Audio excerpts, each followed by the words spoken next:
ఏవి జరగల.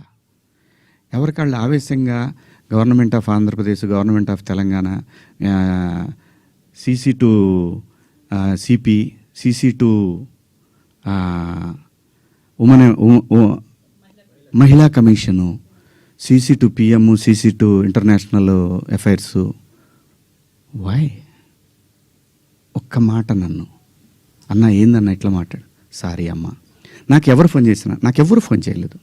ఒక సుప్రియ గారు సాయంత్రం ఫోన్ చేస్తే, అయ్యో శివాజీ గారు ఏంటి, సారీ అమ్మా నేను పొరపాటున 2 పదాలని, అవునండి ఐఎమ్ కంప్లీట్లీ రిగ్రెటింగ్గానే ఉందమ్మా, నాకు ఐఎమ్ వెరీ సారీ.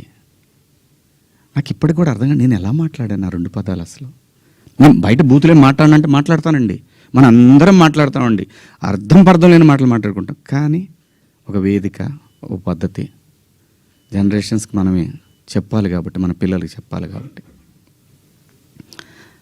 ఆవిడ సరే అండి పెట్టేసేయండి అయిపోయింది. నేను ఇచ్చేసాను, అప్పటికే నేను పంపించేశానమ్మా అప్పుడే. ఎందుకంటే వాళ్ళందరూ నాకు తెలుసు, నన్ను అన్నాను అని పిలుస్తారు. ఒక్క మాట నన్ను అడుగుంటే, ఒక్క మాట నేనన్నా మిస్బిహేవ్ చేశానండి ఎవరితోన్నా? ఎప్పుడన్నా మీరు ఏ ఆర్టిస్ట్ అయినా సరే, ఇప్పటికీ భూమిక గారితో చేస్తాను, మేడం అని పిలుస్తా, లయమ్మ అంట, రంభ గారితో చేశాను, సంగవి గారితో చేశాను, పెద్ద పెద్ద ఆర్టిస్టులతో చేశాను. ఇంత చిన్న మిస్బిహేవ్ చేయలేదు, చెయ్యను కూడా. ఎందుకంటే ఏదో ఒక రోజు ఇది మనకి గుదిబండై కూర్చుంటుంది. అందుకని నా పరిధి, నేను ఎప్పుడు కూడా అసలు అమ్మాయిలతో దగ్గర కూడా ఎవరైనా కనపడ్డా కానీ యాటిట్యూడ్ అనుకుంటారు, ఎందుకంటే దూరంగా ఉంటా. ఏమో ఏ దరిద్రం ఎలా మనం నెత్తికెక్కించుకోవాల్సి వస్తుందో, వాళ్ళు ఎక్కడ బాస్ ఫాలో అవుతారో పిల్లల్ని, అది నా క్యారెక్టర్. నేను నా క్యారెక్టర్ని చెప్పుకొని మనం హైలైట్ అవ్వాలనే ఉద్దేశం నాకు లేదు.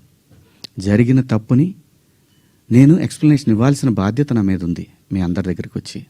అలాగే చూస్తున్న వాళ్ళ ప్రేక్షకులకు కూడా చెప్పాల్సింది.